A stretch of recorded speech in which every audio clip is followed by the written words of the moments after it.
अनुराग पाठक द्वारा लिखित उपन्यास 12th फेल। हारा वही जो लड़ा नहीं।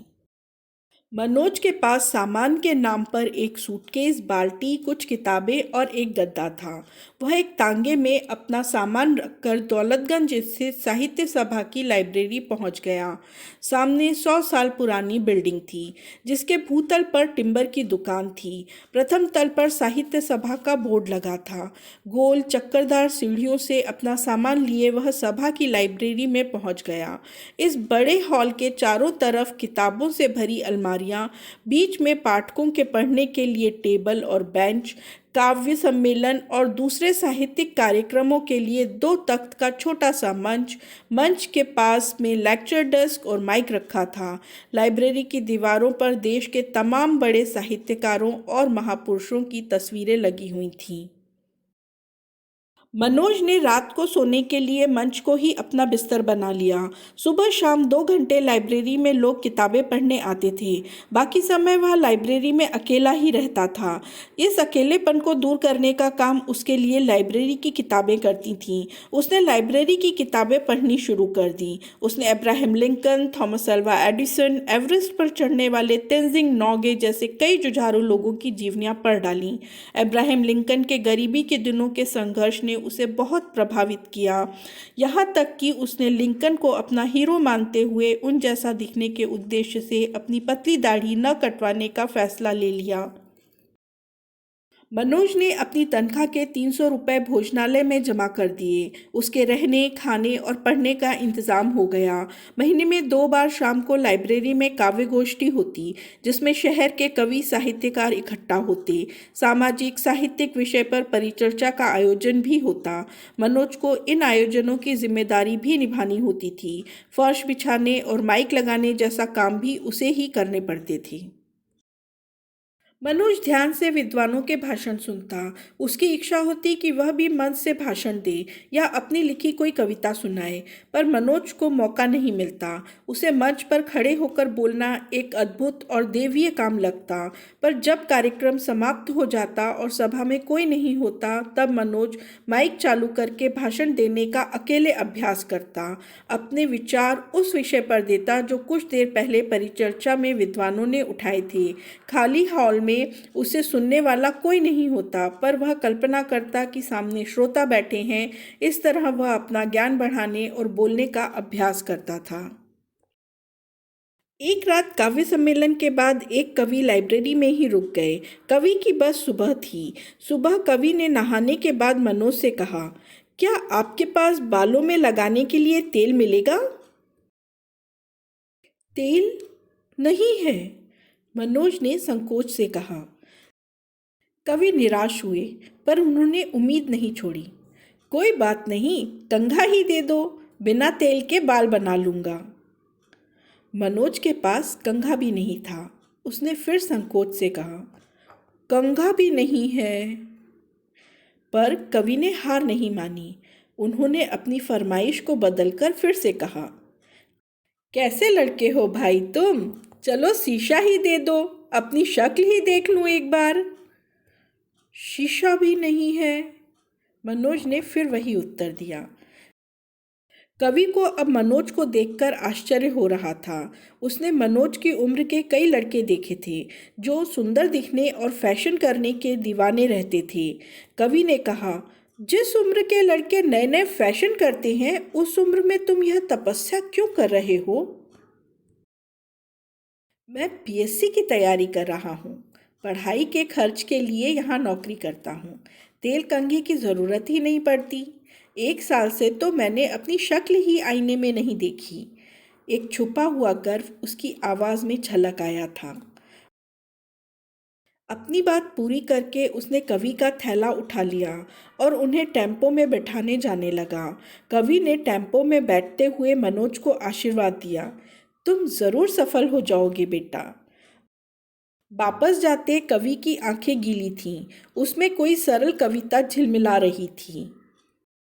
3-4 महीने मनोज को लाइब्रेरी में रहते हो गए, लेकिन उसका कोई भी दोस्त हालचाल जानने नहीं आया। यहाँ तक कि पांडे भी 1-2 बार ही उससे मिलने आया था। मनोज महसूस करने लगा कि उसका इस पूरे ग्वालियर में कोई नहीं है, उसे अकेले ही रहना है।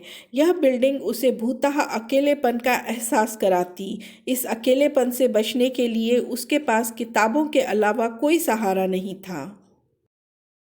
एक दिन वह लाइब्रेरी में मैक्सिम गॉर्की का उपन्यास माँ पढ़ रहा था। उपन्यास के नायक पावेल की माँ के संघर्ष और जिजीविषा को देखकर उसकी आंखें भर आई। वह पावेल की माँ में अपनी माँ की कल्पना करने लगा।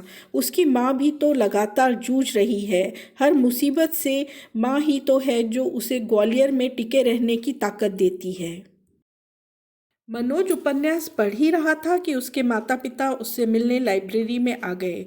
उसने अधूरा उपन्यास बंद कर दिया। माँ उसका रहन सहन देखकर समझ गई कि बेटा कष्ट में रह रहा है। माँ प्यार से उसके सर पर हाथ फेरने लगी। पिता के पास कहने और समझने के लिए कुछ भी नहीं था, इसलिए वे हॉल में लगी हुई साहित्यकारों और महापुरुषों की तस्वीरें देखने लगे। ज़्यादातर चेहरे उन्हें अपरिचित ही लगे, लेकिन बातचीत के लिए पिता को विषय मिल गया। इसके पहले कि मनोज उनकी नौकरी और सस्पेंशन से बहाली पर प्रश्न पूछे, उन्होंने उससे एक तस्वीर की तरफ इशारा करते हुए पूछा, यह कौन है? मुक्तिबोध, मनोज ने उत्तर दिया। मतलब? पिता ने पूछा। पिता की सरल अज्ञानता पर उसने मुस्कुराते हुए उत्तर दिया, इनका नाम मुक्तिबोध है, कवि हैं, बहुत अच्छी कविताएं लिखते हैं। मोए तो वो मुंशी ठीक लागतो, मैंने पढ़ी थी स्कूल में कहानी बूढ़ी डुकरिया वाली। पिता ने मुंशी प्रेमचंद्र की कथा सागर के बारे में अपनी राय व्यक्त की। माँ ने पिता को व्यर्थ की बातों में उलझा देखा तो नाराज हो गई। तुम देख रहे हो मोड़ा कैसे रह रो है, कैसो कमज़ोर हो गए हो। अब तो नौकरी ठीक से कर लो, कर्जा सिर पे चढ़ो है। पिता को इस साहित्यिक चर्चा के बीच माँ का आर्थिक हस्तक्षेप पसंद नहीं आया। उन्होंने चिढ़ते हुए माँ से कहा, तू कछु न जानती अनपढ़, जे देख कितनी किताबें रखी हैं, पढ़ने की कमी ना है। ज्ञान और पुस्तकों के महत्व को पिता ने अपनी अनपढ़ पत्नी को समझाया। जब कुछ देर लाइब्रेरी में मौन बना रहा, तब पिता ने अपनी नौकरी का रहस्य खोला। अब तो मोए हाईकोर्ट ते ही उम्मीद है, मेरी बहाली हाईकोर्ट ही करेगो। मैंने फैसलो ले लियो है कि डिप्टी कलेक्टर के कारनामों की जांच के लिए अमरण अनशन करूँगो। पिता ने शासकीय खेमे में नए मोर्चा खोलने की जानकारी मनोज को दे दी। वह पिता के अमरण अनशन की बात सुनकर घबरा गया। उसने पिता को समझाने की असफल कोशिश की। पापा, अनशन मत कीजिए, कोर्ट आपको जल्दी ही बहाल कर देगा, और मेरी तो बिल्कुल ही चिंता मत कीजिए, मैं यहाँ बिल्कुल अच्छे से हूँ। उसने अपनी जिम्मेदारी की चिंता से पिता को मुक्त करना चाहा, पर पिता ने जिद नहीं छोड़ी। जब तक डिप्टी कलेक्टर को ठिकानों नहीं लगा दूंगो, मैं चैन से नहीं बैठूंगो। पिता ने अपनी बात कहकर मंच पर बैठे बैठे लाइब्रेरी के बड़े से हॉल को निहारा। महापुरुषों की तस्वीर देखकर पिता के भीतर कुछ हलचल हुई। फिर पिता ने अपनी रीढ़ की हड्डी सीधी की और कुछ बोलने के लिए तन कर बैठ गए। मंच पर बैठे पिता मनोज से कहने लगे, आज इस देश में सबसे बड़ी समस्या बेईमानी है। सब स्वार्थी हो गए हैं, सबको अपनी फिक्र है, देश की फिक्र किसी को ना है।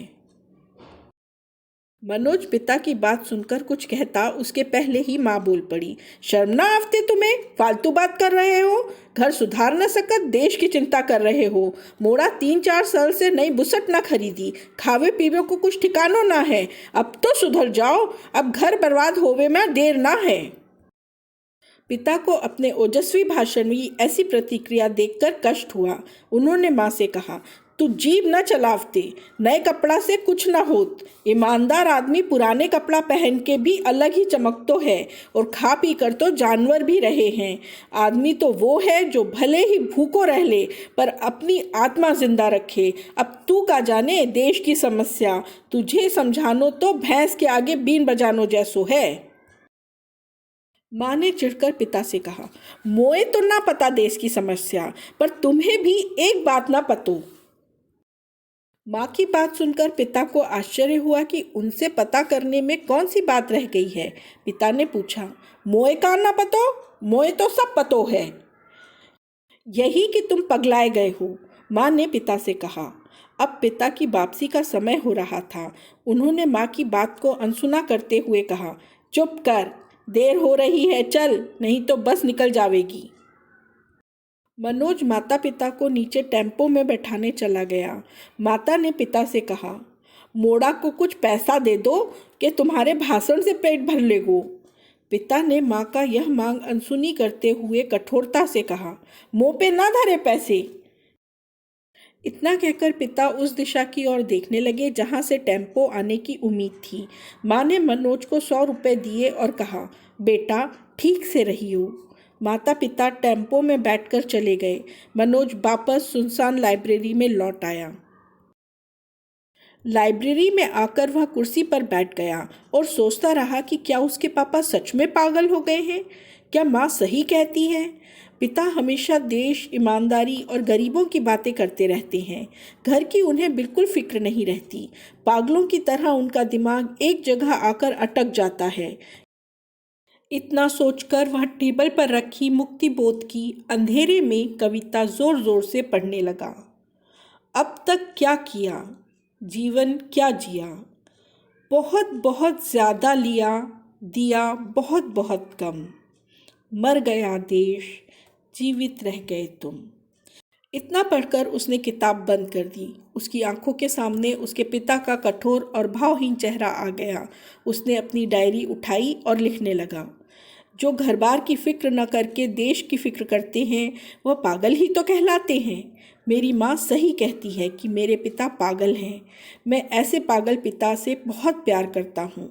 मेरे पिता मेरा आदर्श हैं। माता पिता के जाने के बाद मनोज अकेला और उदास हो गया। अपनी उदासी दूर करने के लिए वह लाइब्रेरी की बालकनी में खड़ा होकर नीचे सड़क की चहल पहल देखने लगा। माँ के जाने के बाद उसे अपना गांव याद आने लगा। गांव में कितना अच्छा और आनंद से भरा जीवन था उसका। ग्वालियर में पिछले कुछ साल से वह अपने भीतर के मस्त मौला और गाँव के रंग में रंगे अल्हड़ मनोज से मिला ही नहीं। शादियों का सीजन चल रहा था। नीचे सड़क पर एक बारात जा रही थी। बारात में गाना बज रहा था, मेरा पिया घरे आया ओ राम जी। बाराती इस गाने पर झूम झूम कर डांस कर रहे थे। बारात में कुछ बूढ़े बारात को जल्दी आगे बढ़ाने की कोशिश कर रहे थे, पर युवा बार बार बारात को एक ही जगह रोककर डांस का आनंद ले रहे थे। बारात की मस्ती देखकर मनोज सोचने लगा कि निराशा का कोई कारण ही नहीं है। चारों तरफ आनंद के क्षण बिखरे पड़े हैं, बस उन्हें समेट लेना है। हालात तो परेशान करने के लिए ही होते हैं, पर मुझे उल्लास और आनंद की तलाश छोड़नी नहीं चाहिए।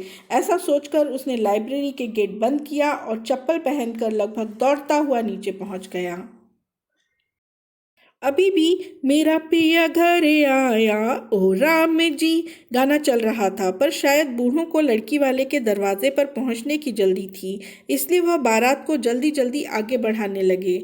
मनोज जब वहां पहुंचा तो बारात आगे बढ़ने लगी थी। उसने बारात के बीच पहुंचकर बैंड वाले को आदेश सा दिया, ये काली काली आंखें। बैंड वाला शायद अपने गायन की कला का अभी तक मन भरकर प्रदर्शन नहीं कर पाया था, इसलिए मनोज का आदेश पाकर वह तुरंत बाजीगर फिल्म का ये काली काली आँखें ये गोरे गोरे गाल गाना गाने लगा। बूढ़ों की कुड़कुड़ से हतोत्साहित जवान लड़कों में उसने नया जोश भर दिया। असहाय बूढ़े मिसमिसाकर रह गए। मनोज अपनी आंखों और गालों पर हाथ फेर फेर कर डांस कर रहा था। एक बार फिर बारात अपने रंग में आ गई। किसी बाराती को पता नहीं चला कि यह जोशीला डांसर बिन बुलाया मेहमान है। 15 मिनट लगातार डांस करने के बाद मनोज पसीने से तरबतर हो गया। बारात आगे बढ़ गई।